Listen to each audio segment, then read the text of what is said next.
hyperdimensional grid effects.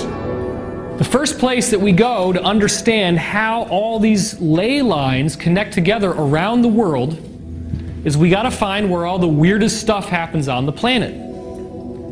Ivan Sanderson did that by investigating a massive number of disappearances of ships, which is marine, and aircraft. These ships are marine vessels that are sailing through the ocean, and all of a sudden they're gone. And there could be somebody sailing behind them and they seem to vanish. They don't know where they went. There's no flotsam, there's no wreckage, there's nothing to show that these ships were there. They just disappear. Now sometimes wreckage has been found, and the phenomenon has been attempted to be debunked by people finding certain examples of wreckage, but that does not mean that all of this stuff is disproven by any stretch. Sanderson discovered that all of these different disappearances of aircraft and boats all occur at 12 locations around the world. They can all cluster around those 12 locations. And even more interestingly, the 12 locations are equally distant from each other. I mean, if you're just zoning out and kind of getting hypnotized by me and not really paying attention, you're not going to get the importance of that.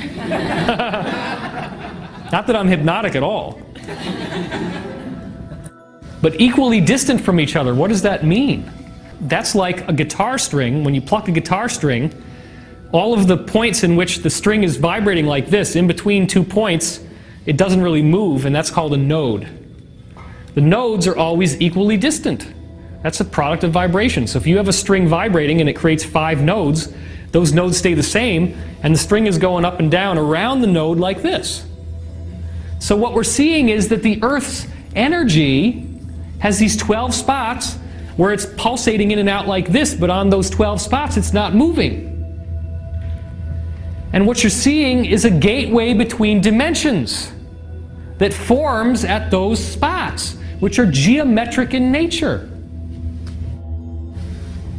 If you connect the dots, it forms a geometry called an icosahedron, which is one of the basic so-called Platonic solids because it was invented by Plato, who also gives us the dubious distinction of inventing school.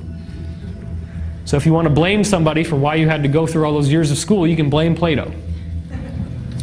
One of the 12 spots is the Bermuda Triangle, as you see here. Here they are laid out along the Earth. You can see this is the Devil's Triangle here in Japan. This is Easter Island down here. You have another one off Rio de Janeiro in Brazil. You have another one down here around Africa. That's the groovy stuff that's happened with the Himalayas. All the stories of the masters of the Far East, the masters and teachings of the Far East, Baron Spalding. He's got all that stuff about ascended masters. You have weird stuff that's happening with sightings in Africa, dinosaur sightings here.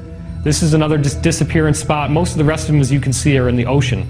The only 2 that are on land are in Africa and here in the Himalayas. You had a question? Now, if you actually look at the whole Earth together, you get the icosahedron. That's the shape. That's how they all connect together. So this is a geometry. Now, the reason why this is important is that this geometry will form naturally if you vibrate liquid with a pure sound frequency. That's the big secret. A pure sound frequency, like one of the white keys in the piano, you play that frequency into the water, whatever the water is. In this case, it's the energy that behaves like water, but it's the same principle. But you can do it with regular water, and you get that geometry showing up in the water when you play these sound frequencies.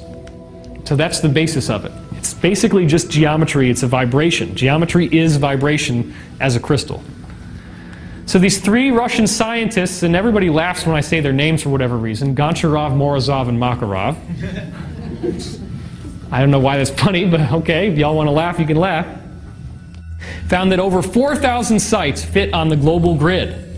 And the global grid that they found, they started with Ivan Sanderson's basic 12 points, the icosahedron, and then they simply added in another geometry called a dodecahedron. And by mixing the 2 together, they found all the ley lines. They found a way in which everything that has ever been built that looks like it's built to harness this energy, including Chinese temples, pagodas, Stonehenge, dolmens, menhirs, all the stuff I was showing you, cathedrals, all around the world, Easter Island, the mound builders in America, you name it. They found 4,000 of these kinds of sites, and every single one of them was on this grid. So the whole world knew how to use this technology back then, and it's been lost. This is the most advanced version of the grid that we now have, called Becker-Hagen's, and this is where the black spots are the original 12 nodes of Ivan Sanderson's grid. And then you see how it's evolved with, you now have two icosahedras together, one that is out of phase with the other, and that's what creates these 120 different triangles that form the grid. It's called the Unified Vector Geometry 120 Polyhedron, or UVG 120. That's the long name for it, but the simple name is Becker-Hagen's grid, which is a lot easier to say.